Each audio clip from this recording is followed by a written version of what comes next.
The CEO panics without an Arabic translator until the janitor's daughter takes over the meeting and uncovers the millionaire's fiancé's scams. Before we jump in, this story reached people in over 50 countries last week. Let's see how far it goes today.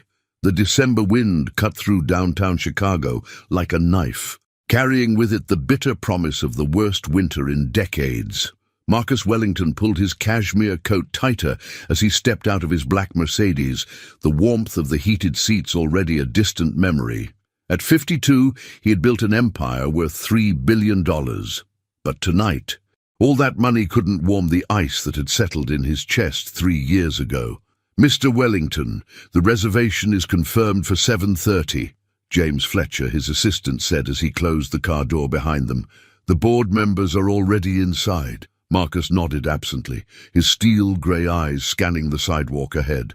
The annual Christmas dinner with his investors had become a ritual he dreaded, but business demanded these performances. He was about to respond to James when something made him stop dead in his tracks. Huddled against the brick wall of the alley beside Romano's restaurant, a small figure sat trembling in the bitter cold, a little girl, no more than 7 years old, wearing a threadbare pink jacket that had seen better years. Her dark hair hung in tangles around a face that should have been rosy with childhood health, but instead was pale and gaunt. She clutched a raggedy stuffed rabbit to her chest, and Marcus could see her lips moving silently, as if she were telling the toy a secret. "Sir," James noticed his boss had stopped walking. "Is everything all right?" But Marcus wasn't listening. Something about the child pulled at him with a force he couldn't explain. Maybe it was the way she held her stuffed animal, or the determined set of her small shoulders despite the cold. Whatever it was, his feet were moving toward her before his mind could catch up. "Sweetheart," Marcus said softly, crouching down so he was at eye level with the girl. "What are you doing out here all alone?" The child looked up, and Marcus felt his breath catch. Her eyes were the deepest brown he'd ever seen, filled with an intelligence that seemed far too old for her young face. Those eyes reminded him of someone, though he couldn't quite place who. "I'm waiting," she said simply, her voice barely audible over the wind. "Waiting for what, honey?" "For my mama to come back." The words were spoken with such quiet conviction that Marcus felt his heart squeeze painfully. She said she'd be right back, but that was. The little girl paused, her brow furrowing as she tried to count. That was when the sun was up high. Now it's dark. Marcus glanced at his Rolex. It was nearly 7:15 in the evening. "What's your name, sweetheart?" "Lily Thompson." She pulled her stuffed rabbit closer. "This is Mr. Whiskers. He's not scared of the dark, so I'm not scared either." "That's very brave of both of you." Marcus felt something shift inside his chest, a warmth he hadn't experienced in years. "Lily, I don't think your mama is coming back tonight. Do you have somewhere warm to go?" Lily's lower lip trembled slightly, but she lifted her chin with remarkable courage. "Aunt Betty said I could sleep in the alley if I was quiet. She has friends over and they don't like kids." The casual way she said it hit Marcus like a physical blow. This child was living in conditions no human being should endure, let alone a 7-year-old. He thought of his own home, with its 23 rooms and 7 fireplaces, all empty and echoing with memories. "Mr. Wellington," James whispered urgently. "The dinner." Marcus held up a hand without taking his eyes off Lily. "Tell me, Lily, when was the last time you had something to eat?" She considered this seriously. "Yesterday, I think. Aunt Betty made mac and cheese, but it was the kind from the box, and she forgot to add milk, so it was kind of crunchy." That was it. Marcus stood up, his decision made with the swift certainty that had built his business empire. "Lily Thompson." "Odi," he said, extending his hand toward her. "Would you like to have dinner with me and my friends tonight? Real dinner, with warm food and hot chocolate?" Lily stared at his outstretched hand as if it might disappear if she looked away. "You really mean it?" "I never say anything I don't mean. But I'm all dirty. And my clothes aren't fancy like yours." Marcus's throat tightened. "You're perfect exactly as you are. What do you say? Will you join us?" For a moment, Lily didn't move. Then, slowly, she reached out and placed her small, cold hand in his large, warm one.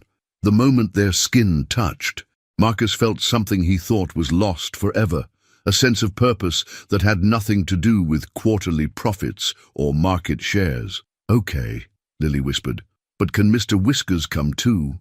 "Mr. Whiskers is absolutely invited." As Marcus led Lily toward the restaurant, James falling into step behind them with obvious bewilderment, the little girl looked up at him with those impossibly deep brown eyes. "Mr. Marcus." "Yes, sweetheart." "Are you an angel?" "Aunt Betty says angels sometimes look like regular people." Marcus stopped walking for a moment, overwhelmed by emotions he thought he'd buried forever. "No, Lily.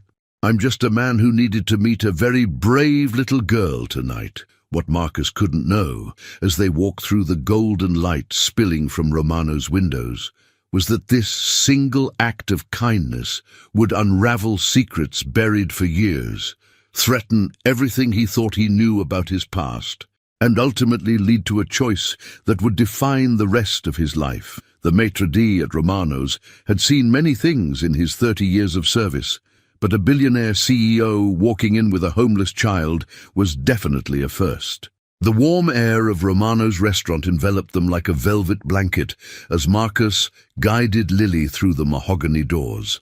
The contrast from the bitter December cold was so stark that Lily gasped, her small body visibly relaxing for the first time since Marcus had found her. "Good evening, Mr. Wellington," the maitre d', Giuseppe Romano, greeted them with practiced elegance before his eyes fell on Lily. Giuseppe's professional composure faltered for just a moment, but years of serving Chicago's elite had taught him to roll with the unexpected. "Your usual table is ready, sir." "Actually, Giuseppe, I'll need a child's menu as well tonight."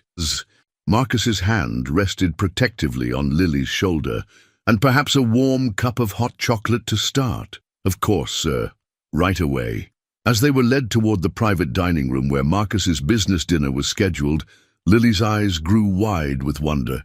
She had never seen anything like Romano's, with its crystal chandeliers casting rainbows across cream-colored walls, adorned with original oil paintings. The thick carpet beneath her worn sneakers felt softer than any bed she'd ever known.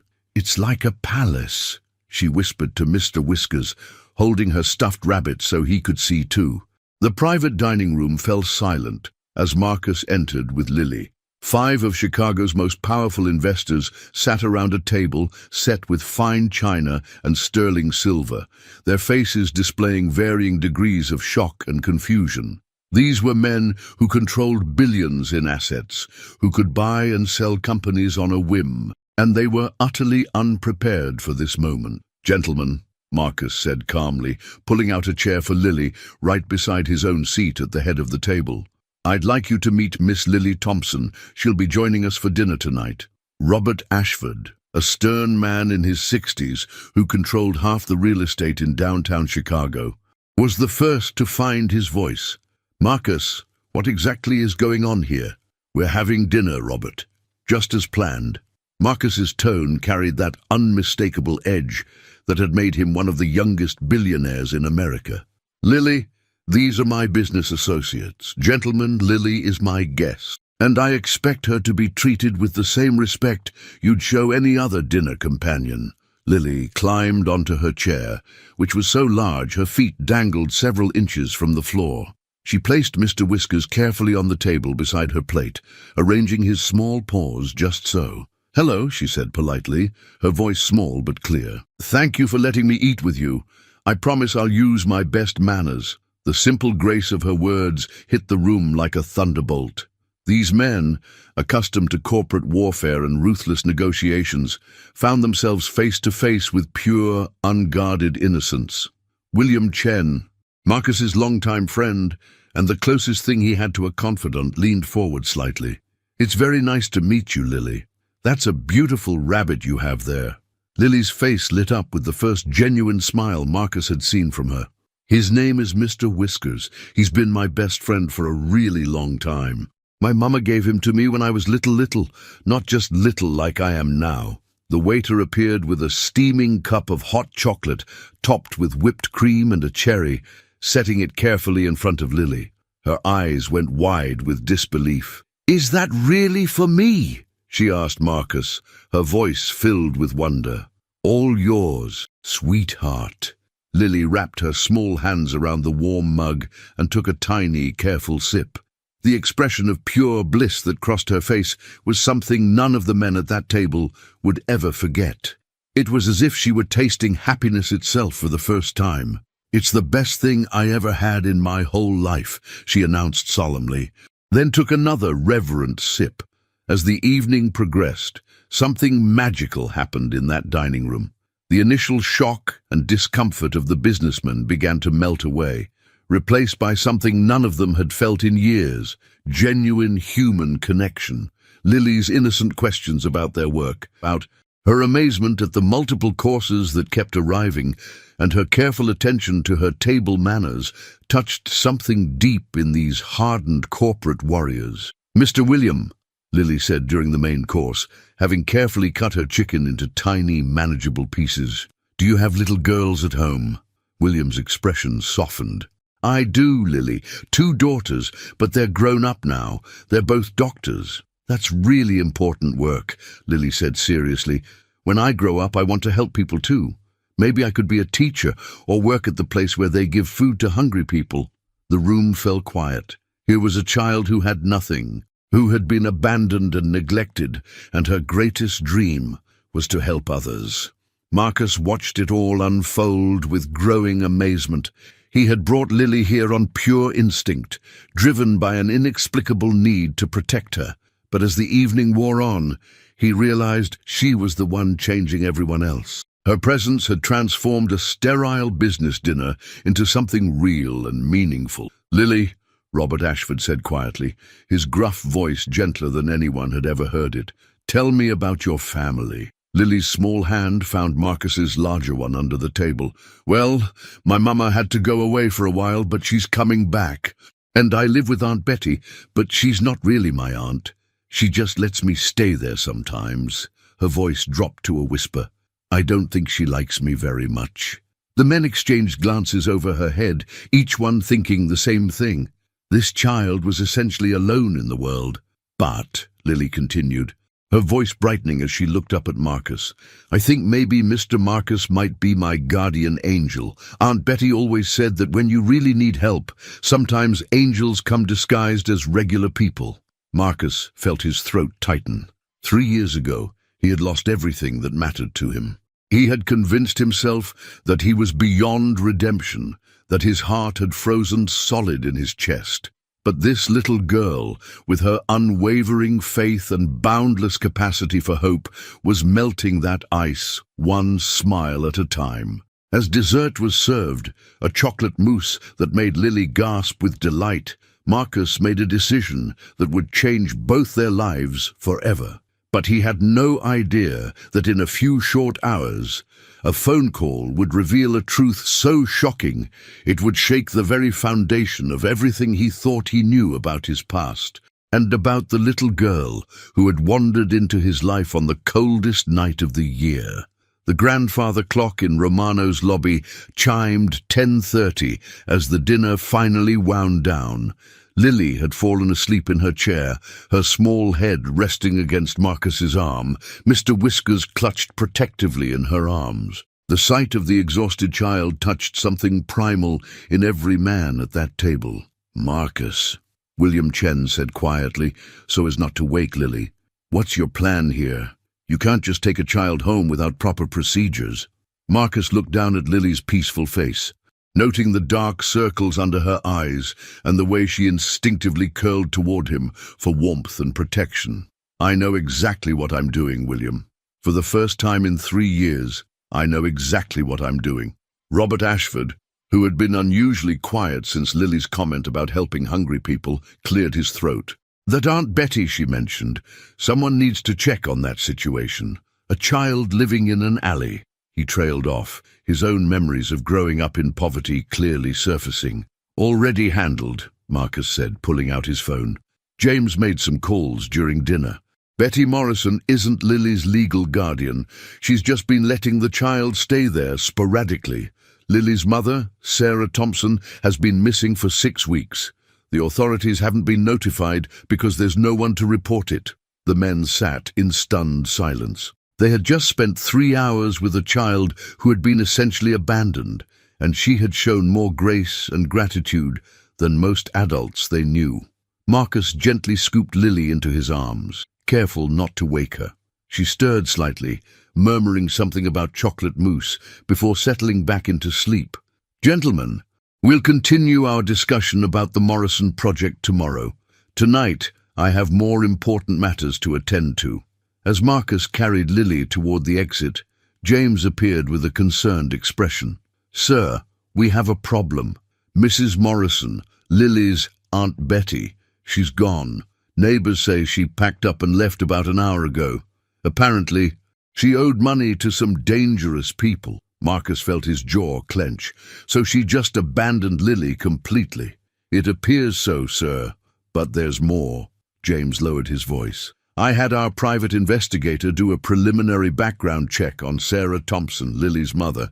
Sir, you need to see this." They settled into the back of Marcus's Mercedes, Lily still sleeping peacefully across his lap. James handed him a manila folder with trembling hands. "Sir, Sarah Thompson's maiden name was Sarah Wilson. She worked as a pediatric nurse at Chicago General Hospital until 7 years ago, when she suddenly quit and disappeared." Marcus opened the folder, and his world shifted on its axis. The photograph paperclip to the first page showed a young woman with dark hair and the deepest brown eyes he'd ever seen. Eyes identical to Lily's.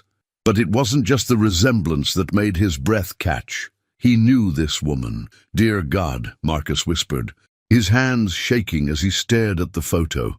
"Sarah Wilson. I remember her."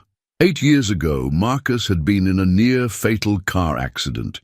He'd spent weeks in Chicago General's intensive care unit, drifting in and out of consciousness. During his recovery, there had been a night nurse who had sat with him during his worst moments.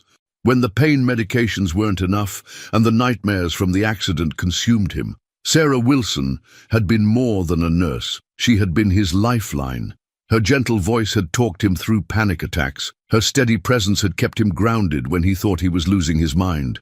They had talked for hours during those long nights when sleep wouldn't come.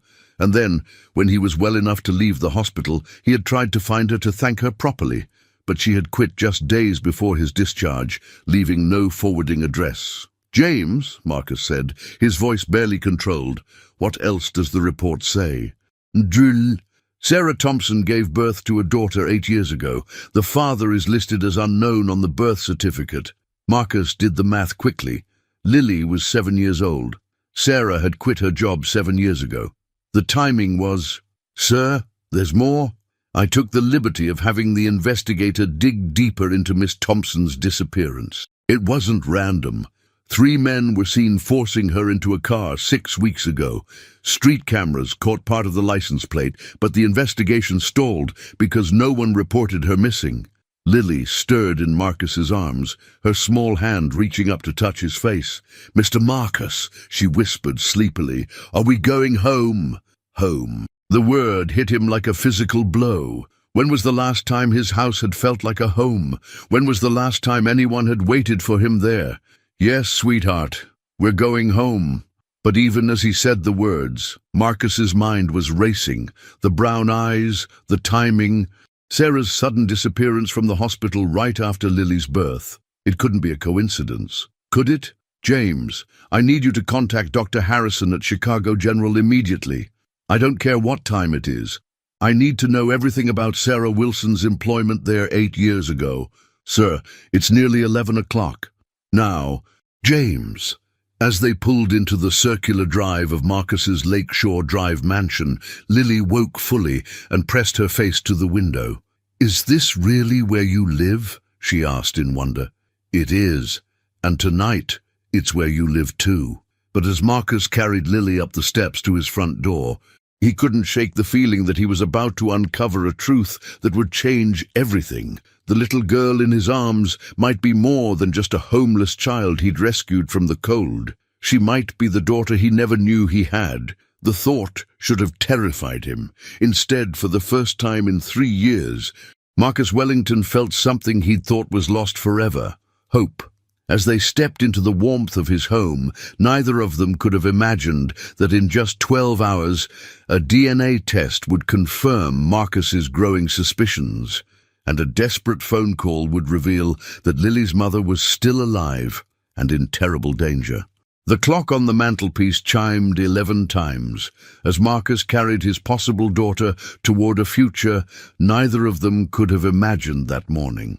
The Wellington mansion stood like a beacon against the December darkness, its windows glowing warmly as Marcus carried Lily through the grand foyer. She had awakened fully during the car ride, and now her eyes were wide with wonder as she took in the soaring ceiling, the marble staircase that curved like something from a fairy tale, and the chandelier that cast tiny rainbows across the walls. "Mr. Marcus," she whispered, her voice echoing slightly in the vast space. "Do you live here all by yourself?" The innocent question hit harder than any board meeting confrontation ever had. "Yes, sweetheart, just me. But it's so big. Don't you get lonely?" Marcus paused on the first step of the staircase. "Out of the mouths of babes. Sometimes I do." Maria Santos, Marcus's housekeeper for the past 15 years, appeared at the top of the stairs. At 62, Maria had seen Marcus through his rise to power, his marriage, his devastating loss 3 years ago, and his subsequent retreat into isolation. But she had never seen him carry a child into their home. "Mr. Wellington," she said softly in her gentle Mexican accent, "I prepared the blue guest room as you requested." "Thank you, Maria. This is Lily. She'll be staying with us." Maria's experienced eyes took in everything: the child's worn clothes, her thin frame, the way she clung to both Marcus and her stuffed rabbit, and most importantly, the way Marcus held her with a tenderness Maria hadn't seen from him in years. "Welcome, Misha," Maria said warmly, extending her hand to Lily. "I'm Maria, and I help take care of this big house." Lily looked up at Marcus for permission before taking Maria's hand. "Thank you for letting me stay. I'll try to be very good and not make any messes." "No, oh, sweet child," Maria murmured, her heart breaking at the formal politeness of a 7-year-old who had clearly learned to make herself invisible to avoid trouble. The blue guest room had been transformed in the hour since Marcus's phone call. Maria had somehow found soft pink pajamas in Lily's size, had filled the room with extra pillows and blankets, and had even managed to locate a collection of children's books from somewhere in the mansion's many rooms. "This is all for me?" Lily asked, setting Mr. Whiskers carefully on the massive 4-poster bed. "All yours," Marcus confirmed, sitting on the edge of the bed beside her. "Lily, I want you to know something important. You're safe here. You don't have to worry about being good enough or quiet enough or small enough. You can just be yourself." Lily looked at him with those impossibly deep brown eyes, Sarah's eyes. But what if myself is too much trouble? The question revealed more about her young life than 1,000 caseworker reports could have. Marcus felt something fierce and protective surge through him, an emotion so powerful it took his breath away. "You could never be too much trouble, sweetheart. Never." As Maria helped Lily into her new pajamas and brushed out her tangled hair, Marcus stepped into the hallway to make phone calls that couldn't wait until morning. His first call was to Dr. Patricia Harrison at Chicago General Hospital. "Marcus, do you realize what time it is?" Dr. Harrison's voice was groggy but alert. "Patricia, I need you to pull Sarah Wilson's employment records from 8 years ago. She was a pediatric nurse in the ICU. Sarah Wilson." There was a pause as Dr. Harrison's medical mind shifted into gear. "My God, Marcus, you're talking about the Sarah Wilson who disappeared, the one who used to work nights in the ICU where you were a patient. You remember her?" "Of course I remember her. She was one of our best nurses. But more than that, Marcus, she was the one who sat with you during those terrible nights when you couldn't sleep. She talked you through the worst of your recovery." Marcus closed his eyes, memories flooding back. Sarah's gentle voice reading to him when the pain was too much to bear. her steady presence during panic attacks that left him gasping and terrified, the way she had somehow known exactly what to say to bring him back from the edge.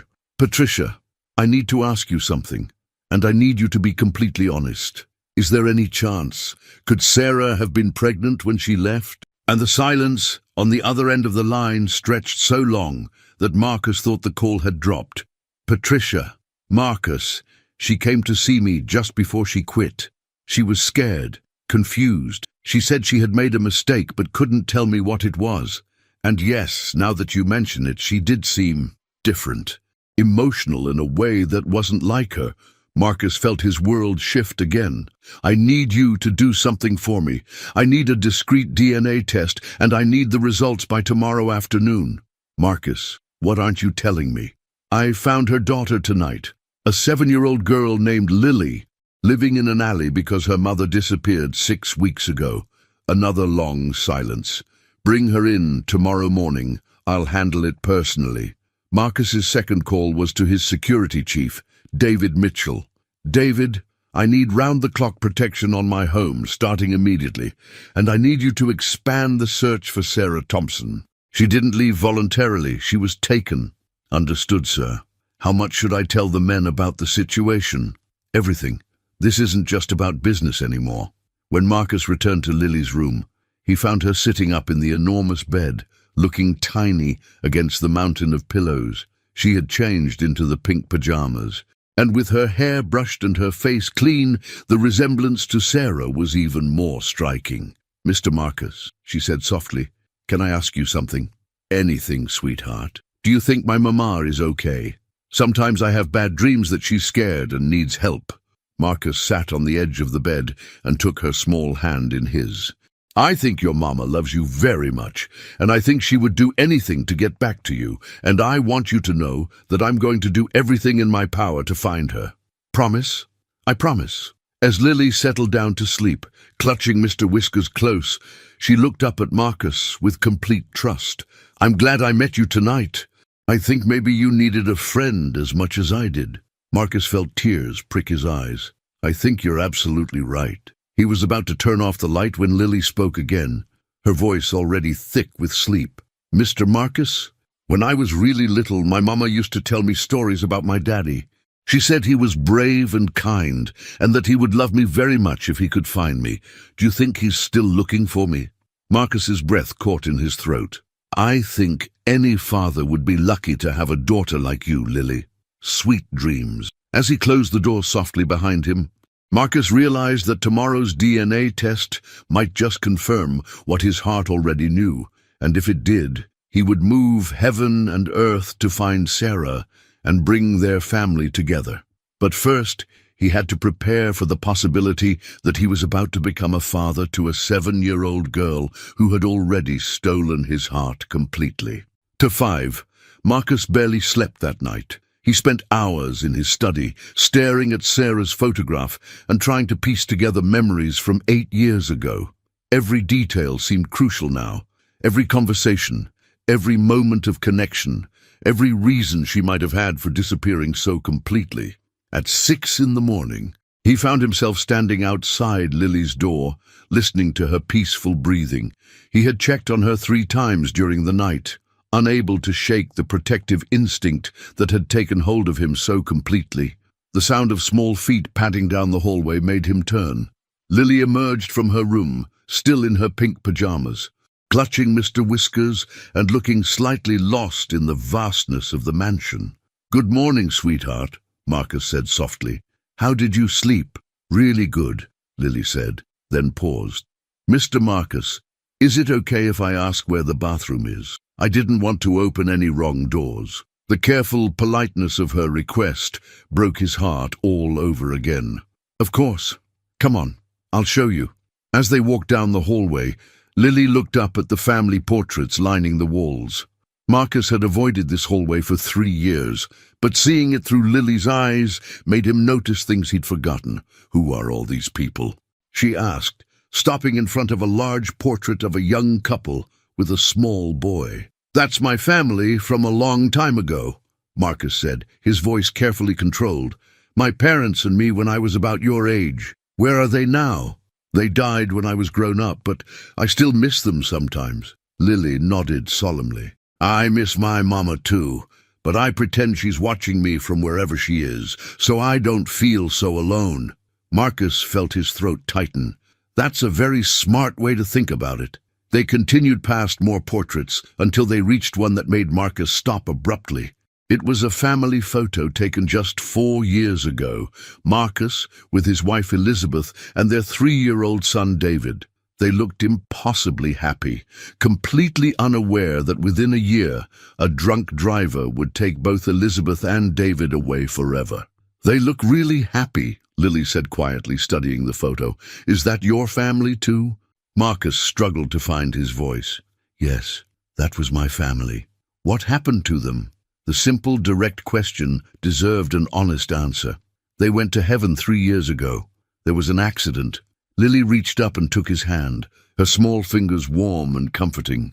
I'm sorry they had to go away, but I bet they're proud of you for taking care of me. The innocent wisdom of her words hit him like a physical blow. Here was a child who had every reason to be bitter and angry at the world, and instead she was comforting him. Downstairs, Maria was already preparing breakfast, and the smell of fresh coffee and pancakes filled the kitchen. When she saw Lily, her face lit up with genuine warmth. Buenos dias, mija. Are you hungry? Lily's eyes widened as she took in the spread Maria had prepared. Fluffy pancakes, fresh fruit, orange juice, and scrambled eggs. Is this all for breakfast? All for you, little one. You need to eat and grow strong. Murray, as Lily ate with the careful appreciation of someone who had never taken food for granted, Marcus's phone rang. James Fletcher's name appeared on the screen. Sir, I have updates on both situations, James said without preamble. The investigator found security footage from the night Sarah Thompson was taken. 3 men in a black SUV, but the license plate traces back to a shell company. We're digging deeper. And?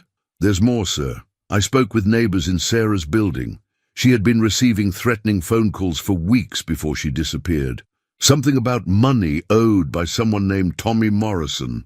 Marcus felt ice form in his veins. Morrison, as in Betty Morrison, Lily's fake aunt.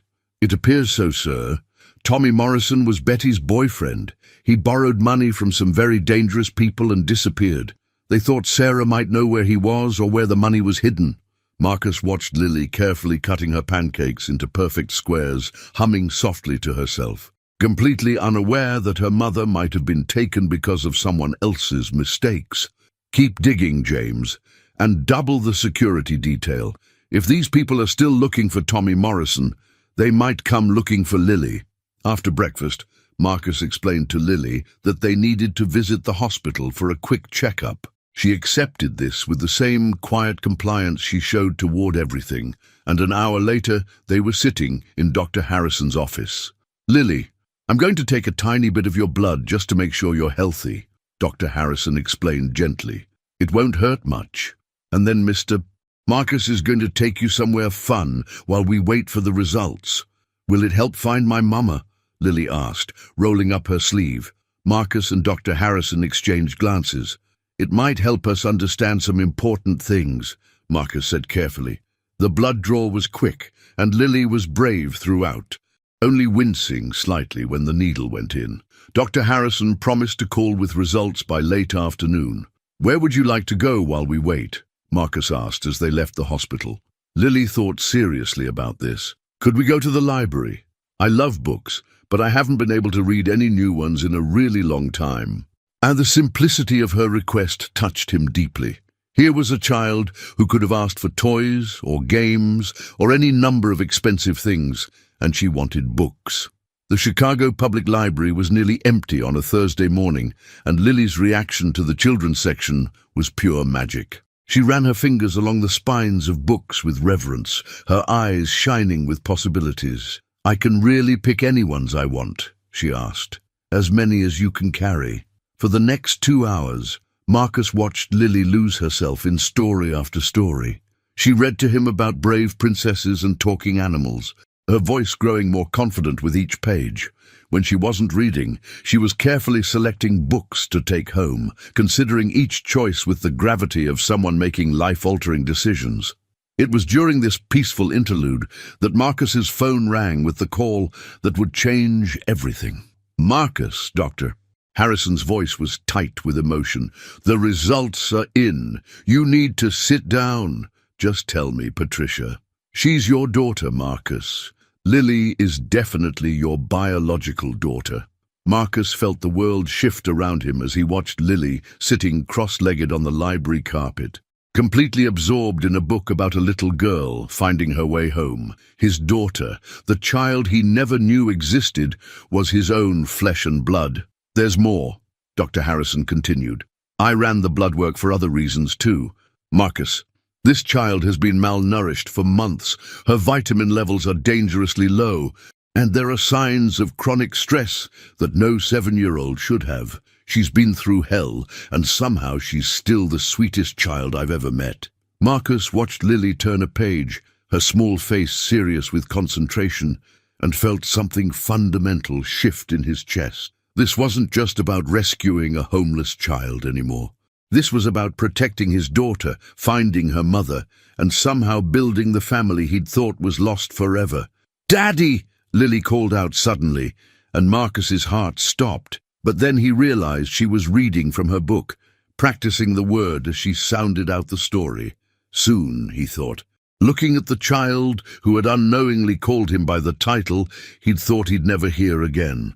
Very soon, that word would be meant for him. But first, he had to find Sarah and bring her home safely. His daughter deserved to have her mother back, and Marcus was going to move heaven and earth to make that happen. The drive home from the library was quiet, with Lily contentedly flipping through her stack of chosen books in the back seat. Marcus gripped the steering wheel tighter than necessary, his mind reeling from Dr. Harrison's confirmation. His daughter. 7 years of her life had passed without him knowing she existed. 7 years of her struggling while he had been building an empire that suddenly felt meaningless. "Mr. Marcus?" Lily's voice broke through his thoughts. "Are you sad about something?" Marcus glanced at her in the rearview mirror.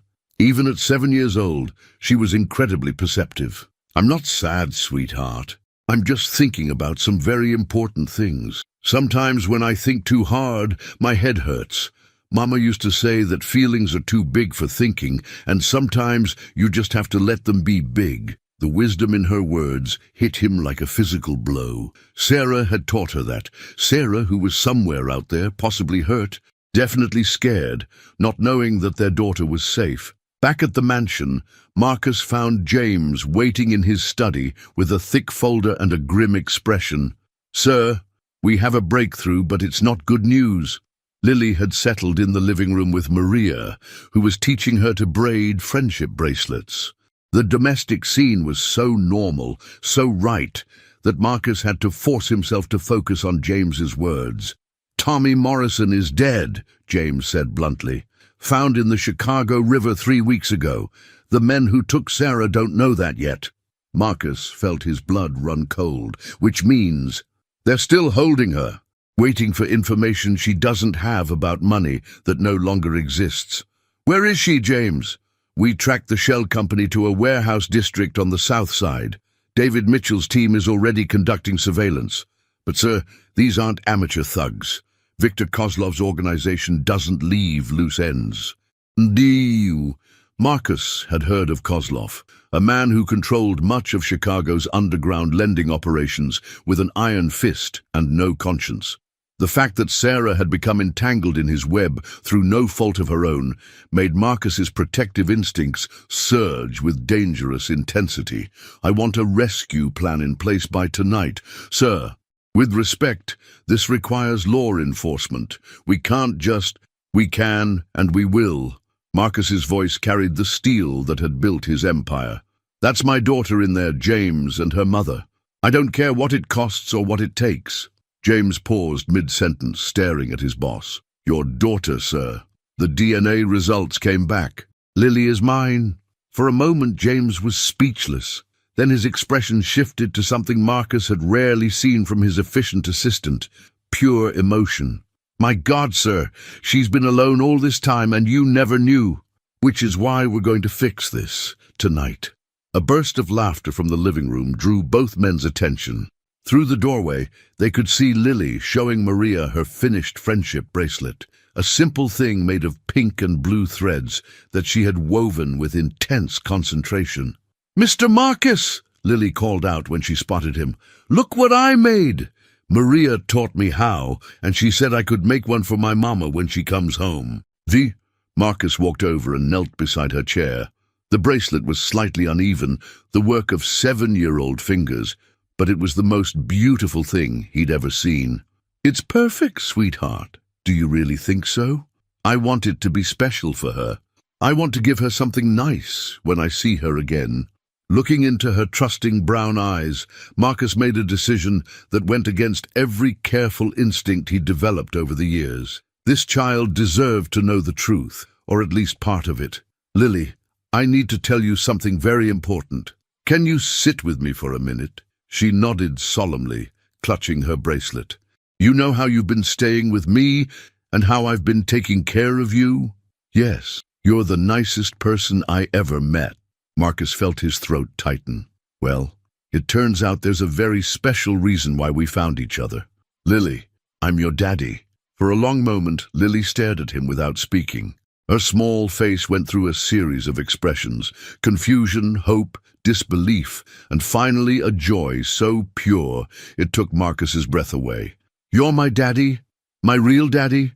"Yes, sweetheart, I'm your real daddy." Lily launched herself into his arms with such force that he nearly toppled backward. She buried her face in his neck, and he could feel her tiny body shaking. "I knew it," she whispered fiercely. "I knew you felt like family. That's why I wasn't scared with you." Marcus held her tightly, this miracle child he'd found and lost and found again. "I'm never going to let anything happen to you, Lily. Never. And we're going to find Mama and bring her home. We're going to find Mama and bring her home," he promised. As evening fell, Marcus tucked Lily into her bed, reading her 3 stories before she finally drifted off to sleep. She had insisted on keeping the friendship bracelet on her nightstand where she could see it, ready for the moment her mother returned. Downstairs, Marcus's security team was finalizing plans for an operation that would either reunite his family or destroy them all. The warehouse where Sarah was being held was heavily guarded, and Kozlov's men were known for their brutality. But as Marcus looked at the photo James had taken of Lily sleeping peacefully, her small hand still holding Mr. Whiskers, he knew he would face any danger to bring her mother home. What he didn't know was that at that very moment Sarah Thompson was staring out a grimy warehouse window at the Chicago skyline, wondering if her daughter was still alive, and praying to a God she wasn't sure was listening that somehow, somewhere, Lily was safe. The rescue would happen tomorrow. One way or another, this family would be whole again. The next morning came too early for Marcus, who had spent most of the night strategizing with his security team. David Mitchell spread blueprints across the dining room table while Lily ate her breakfast, blissfully unaware that her father was planning what could be the most dangerous operation of his life. "The warehouse has 4 entry points," David explained, his finger tracing the building's perimeter. "But Kozlov's men patrol in shifts. We have a 30-minute window during the guard change at 3 p.m. Marcus studied the satellite photos James had obtained. The building looked fortress-like, surrounded by chain-link fencing and security cameras. Somewhere inside, Sarah was waiting for rescue. "Daddy?" Lily's voice made him look up. Even after 12 hours, hearing that word from her lips sent warmth through his chest. "Are you going somewhere today?" Marcus knelt beside her chair, choosing his words carefully. "I have some very important business to take care of. Maria will stay with you, and there are some nice security guards who will make sure you're safe." "Is it about Mama?" The perceptiveness of children never ceased to amaze him. "Yes, sweetheart. It's about Mama." Lily reached into her pocket and pulled out the friendship bracelet she'd made. "Will you give this to her, so she knows I'm okay?" And that I love her? Marcus took the small woven bracelet, feeling its weight like a sacred trust. I promise I'll give it to her personally. And tell her that you're my daddy now. And that we're going to be a real family. I'll tell her everything. At 2:30 that afternoon, Marcus sat in the back of an armored SUV 3 blocks from the warehouse, wearing tactical gear that felt foreign despite his military training from decades ago. His team of 12 men was positioned around the building, waiting for his signal. "Sir," David's voice crackled through his earpiece. "Thermal imaging shows 5 heat signatures in the main building.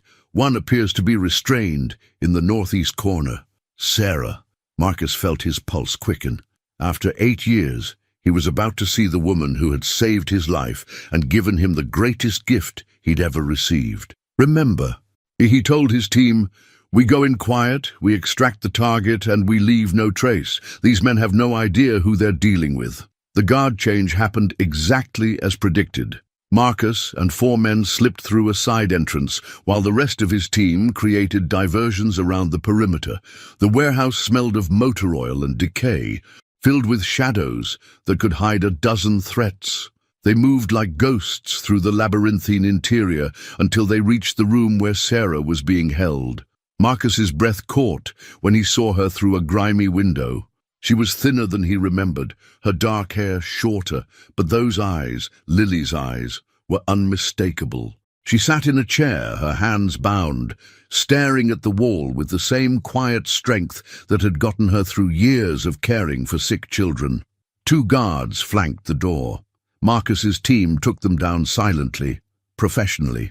When Marcus opened the door, Sarah looked up with a mixture of fear and defiance that transformed into shock when she recognized him. "Marcus!" she whispered, her voice hoarse from weeks of captivity. "Hello, Sarah. I'm here to take you home." "This can't be real," Sarah breathed, as Marcus quickly cut through her restraints. "How did you find me? How did you even know I was missing?" "It's a long story," Marcus said, helping her to her feet. Her legs were unsteady from weeks of confinement, and he steadied her with gentle hands. "Right now, we need to get you out of here." "Marcus, you don't understand. These men, they're looking for Tommy Morrison. They think I know where he hid their money, but I don't know anything. I was just trying to help Lily's babysitter." "Sarah," Marcus's voice was gentle but urgent. "Tommy Morrison is dead, and there's something else you need to know about Lily." The mention of her daughter's name made Sarah's eyes fill with tears. "Is she safe? Please tell me she's safe. I've been going crazy not knowing." "She's more than safe. She's with me." "With you? But how did you?" Sarah's eyes widened as understanding began to dawn. "Marcus, what aren't you telling me?" Before he could answer, David's voice exploded through his earpiece. "Sir, we've got company." "Multiple vehicles approaching from the east. Kozlov himself is here." Marcus cursed under his breath. Viktor Kozlov never came to routine operations unless something had gone very wrong. "Sarah, we need to move now." They rushed through the warehouse corridors, Sarah's hand gripping Marcus's arm as they navigated the maze of equipment and storage containers. Behind them, Marcus could hear shouting in Russian as Kozlov's men discovered the unconscious guards. "The main exit is compromised," David reported. "You'll have to go through the loading dock." As they reached the rear of the building, Sarah stumbled and nearly fell. The weeks of captivity had taken their toll, and she was weaker than she wanted to admit. "I can't. I need a minute," she gasped. "You can do this," Marcus said firmly, supporting her weight. "Lily is waiting for you. Our daughter is waiting for you." Sarah stared at him in shock. "Our daughter?" DNA confirmed it yesterday. Lily is mine, Sarah. She's ours." The revelation hit Sarah like a physical blow. All those years of wondering if she'd made the right choice, of keeping Lily's paternity secret to protect both of them from potential complications in Marcus's high-profile life. And now, when she'd thought she might never see her daughter again, here was Marcus, risking everything to save them both. "You know," she whispered. "I know, and we'll talk about everything once we're safe. Right now, we need to focus on getting home to our little girl." The sound of their daughter's existence on his lips gave Sarah the strength she needed. They reached the loading dock just as David's team created an explosion on the opposite side of the building, drawing Kozlov's men away from their escape route. Marcus's SUV was waiting, engine running. James at the wheel, looking more nervous than Sarah had ever seen anyone look in her life. "Go, go, go!" Marcus shouted as they dove into the back seat. The vehicle lurched forward just as armed men rounded the corner behind them. Gunshots rang out, spiderwebbing the rear window, but they were already pulling onto the main road. "Is everyone okay?" James asked, his knuckles white on the steering wheel. Marcus checked Sarah for injuries, while she sat in stunned silence, processing everything that had happened. "We're good. Take us home." "Marcus," Sarah said quietly as they sped through Chicago traffic, 8 years ago when I left the hospital, I was pregnant. I figured that out. I wanted to tell you, but you were this successful businessman, and I was just a nurse. Your recovery was so fragile, and I thought it would be better if I just disappeared." Marcus took her hand, noting how thin her fingers had become. "Sarah, for 8 years I've been building an empire that meant nothing because I had no one to share it with. Yesterday I found out I have a daughter, and she's the most incredible little girl in the world. We have a lot to figure out, but right now, all that matters is that we're both alive and we're going home to her." Sarah began to cry then. 8 years of secrets and 6 weeks of terror finally catching up with her. "Is she really okay?" "They told me. They said if I didn't cooperate, they would find her and hurt her. She's perfect, brave and kind and smart, just like her mother.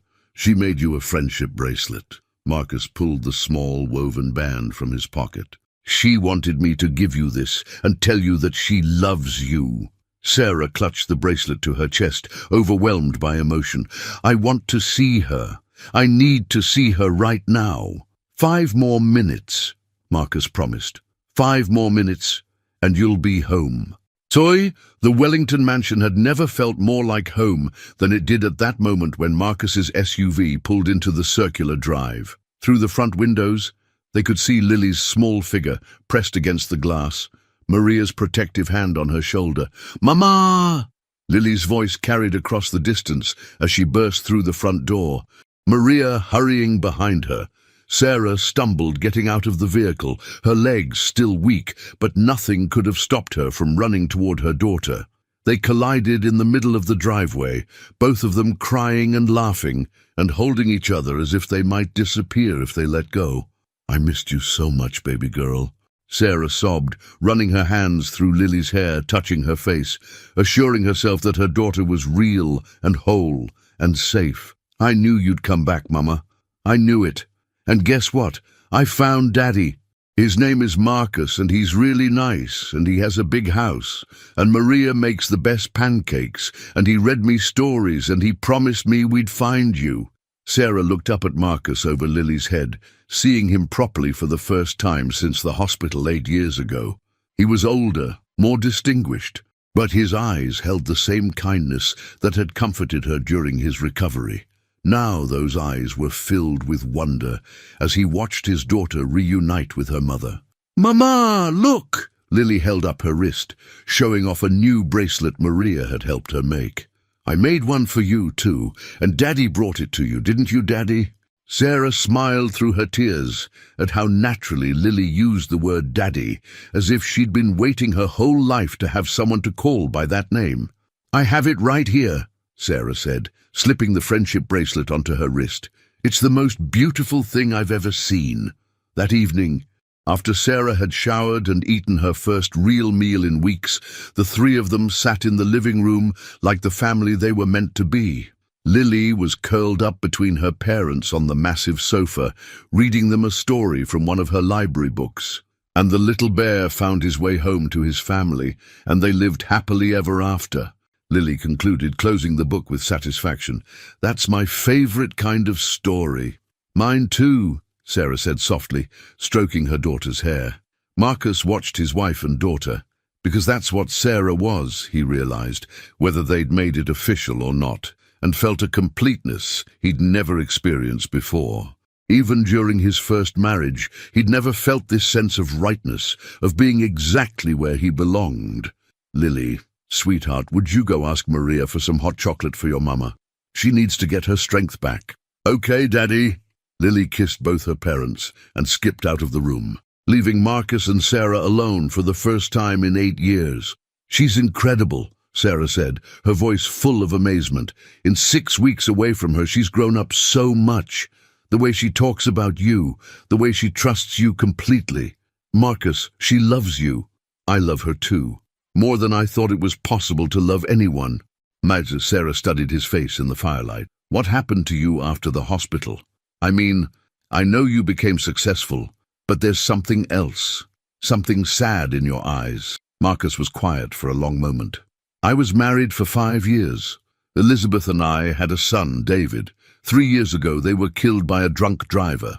Sarah's hand flew to her mouth. "Oh God, Marcus, I'm so sorry.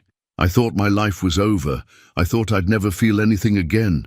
And then I found Lily shivering in an alley and everything changed." "She has that effect on people," Sarah said with a small smile. "Even when she was tiny, she could make the grumpiest nurses smile just by looking at them.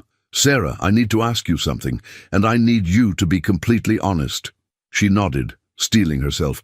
8 years ago, at the hospital, what happened between us wasn't just nurse and patient, was it?" Sarah felt heat rise in her cheeks. "No, it wasn't. I thought I was imagining things because of the medication, but there were moments when it felt like something more." "There were moments," Sarah admitted. "You were so lost, so hurt, and I wanted to help you heal, but you were vulnerable, and I was supposed to be professional. And then you found out you were pregnant, and I panicked. I convinced myself that what I felt was one-sided, that you were just grateful to me for helping you recover. I thought if I stayed, I'd just complicate your life when you were finally getting better." Marcus reached for her hand. "Sarah, what you felt wasn't one-sided. I looked for you when I got out of the hospital. I wanted to thank you. But more than that, I wanted to see you again. When they told me you'd quit and left no forwarding address, I felt like I'd lost something important. I was scared," she whispered. "I was 26 years old and pregnant, and in love with a man who was so far out of my league that it seemed impossible." "In love?" Sarah met his eyes directly. "Yes, in love. With you." The words hung in the air between them like a bridge neither had expected to cross. Marcus felt his heart racing as he processed what Sarah had just confessed. She had loved him 8 years ago, just as he had been falling for her during those long nights in the hospital. "Sarah," he began, but she held up her hand. "Wait, there's something else you need to know, something I should have told you years ago." Her voice was shaking now, and Marcus felt a cold dread settle in his stomach. "What is it?" "The night before I quit the hospital, I came to see you one last time. You were asleep, but I needed to say goodbye, even if you couldn't hear me." Marcus remembered that night vaguely. He'd been heavily medicated and drifting in and out of consciousness. "There was someone else in your room when I got there. A woman. She said she was your fiancée, Elizabeth." The mention of his late wife's name made Marcus stiffen. "Elizabeth was never my fiancée 8 years ago.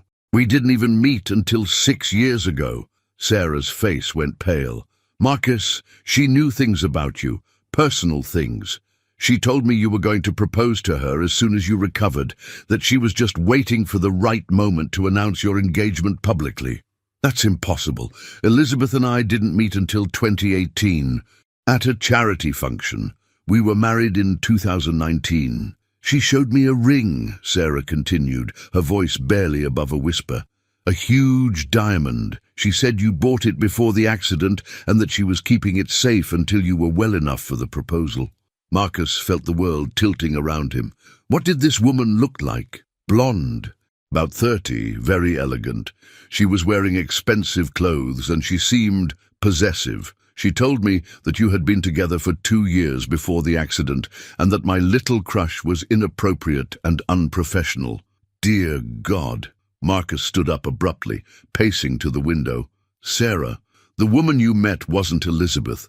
Elizabeth was a brunette, and she was barely 25 when we got married. She was still in graduate school 6 years ago. Then who? Marcus's mind was racing, pieces of a puzzle he'd never known existed clicking into place.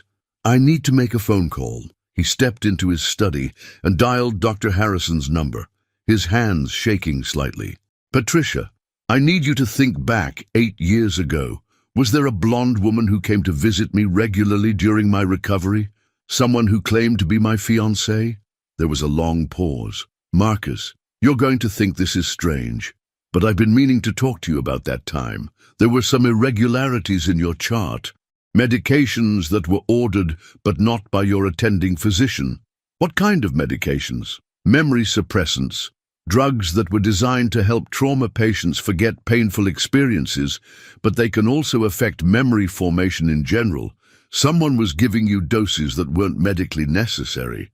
Marcus felt ice form in his veins. Who ordered them? That's what's strange. The orders came through official channels, but when I tried to track them down last month for a research project, the paperwork had been altered. Someone with access to our computer systems had covered their tracks. Patricia, the blonde woman. I remember her.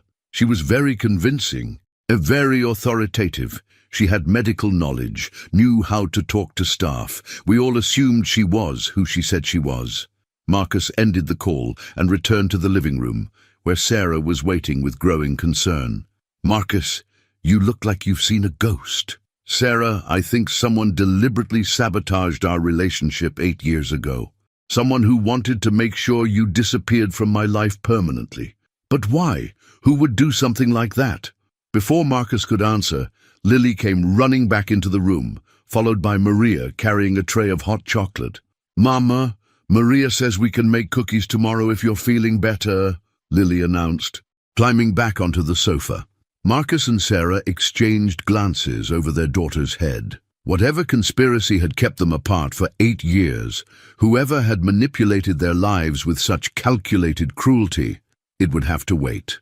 Right now, their family was together, and that was all that mattered. But as Lily chatted excitedly about cookie recipes and Christmas decorations, Marcus's mind was already working on the problem. Someone had gone to elaborate lengths to separate him from Sarah, to make sure their daughter grew up without a father. Someone with medical knowledge, computer access, and enough money to orchestrate a sophisticated deception, someone who might still be a threat to his family.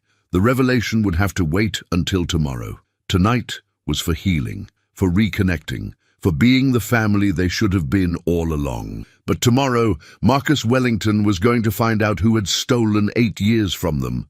And he was going to make sure they paid for every single day his daughter had spent without him. The next morning, Marcus was in his study before dawn, surrounded by files and computer printouts that James had worked through the night to compile. The pieces of the puzzle were starting to form a picture, and it was more disturbing than he had imagined. "Sir," James said quietly, not wanting to wake the house, "you're not going to believe what we found." Marcus looked up from a stack of hospital records. "Try me. The blonde woman who visited you 8 years ago? Her name was Dr. Victoria Blackwood. She was a psychiatric resident at Chicago General, but she was dismissed 3 months after your discharge for unethical conduct." "What kind of unethical conduct?" "Experimental drug trials on patients without proper consent, manipulating medical records. The investigation was quietly buried because her father sits on the hospital's board of directors." Marcus felt his blood run cold. "Her father? Richard Blackwood. He owns Blackwood Pharmaceuticals, one of the largest medical supply companies in the Midwest. They've been trying to get exclusive contracts with Wellington Industries for years." The implications hit Marcus like a physical blow. Victoria Blackwood hadn't been a random visitor. She'd been conducting some kind of elaborate scheme, possibly to manipulate him while he was vulnerable, potentially to gain access to his business empire through a romantic relationship. Where is she now? That's where it gets interesting, sir. Dr. Victoria Blackwood died in a car accident 4 years ago, but her medical license shows activity up until last month. Someone's been using her identity. It appears so. And, sir, There's more. The car accident that killed your wife and son 3 years ago? Marcus felt the room spin around him. What about it? The drunk driver. Michael Torres had no history of alcohol abuse. His blood alcohol level was consistent with someone who had been drugged, not someone who had been drinking. The case was closed quickly because Torres died in the crash, but the investigating officer noted several inconsistencies in his report. You're telling me Elizabeth and David were murdered? I'm telling you that someone has been manipulating your life for years, sir. Someone who wanted to keep you isolated and vulnerable. The sound of footsteps in the hallway made both men look up. Sarah appeared in the doorway, wearing one of the robes Maria had found for her, her hair still damp from the shower. I'm sorry. I heard voices and wanted to make sure everything was okay. Marcus stood up, his mind reeling from James's revelations. Sarah, we need to talk. All of us. 20 minutes later, they were seated around the kitchen table while Lily ate breakfast and chattered about the snow that had started falling outside. Sarah listened in growing horror as Marcus explained what they had discovered. So this Victoria Blackwood deliberately separated us, and then years later, she may have been involved in killing your first family. Sarah kept her voice low so Lily wouldn't overhear. It's looking that way. The question is why? Daddy, Lily said suddenly, looking up from her pancakes. Who's the lady in the picture? Marcus and Sarah both turned to see what she was talking about. Lily was pointing at James's tablet, which displayed a driver's license photo of Dr. Victoria Blackwood. Where did you see her, sweetheart? Marcus asked gently. She came to Aunt Betty's house a few weeks before Mama went away. She was asking lots of questions about Mama and about me. Aunt Betty told her to go away, but she left her a lot of money. Marcus and Sarah exchanged horrified glances. Victoria Blackwood, or whoever was using her identity, had been tracking their family. She had known about Lily's existence. Lily, this is very important, Sarah said carefully. What kind of questions was she asking? She wanted to know about my daddy, if Mama ever talked about him. She asked Aunt Betty if we had any pictures or papers that Mama kept, and she asked where Mama worked. The timeline was becoming clear.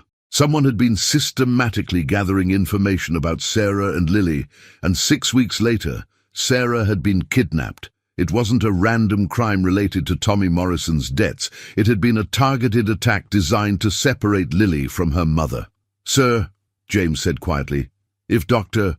Blackwood is still alive, and she's been orchestrating all of this, then your family is still in danger. Not anymore, Marcus said with deadly calm. James, I want every security measure we have protecting this house, and I want a full investigation into Dr. Victoria Blackwood, her father, and anyone connected to either of them. Already in progress, sir.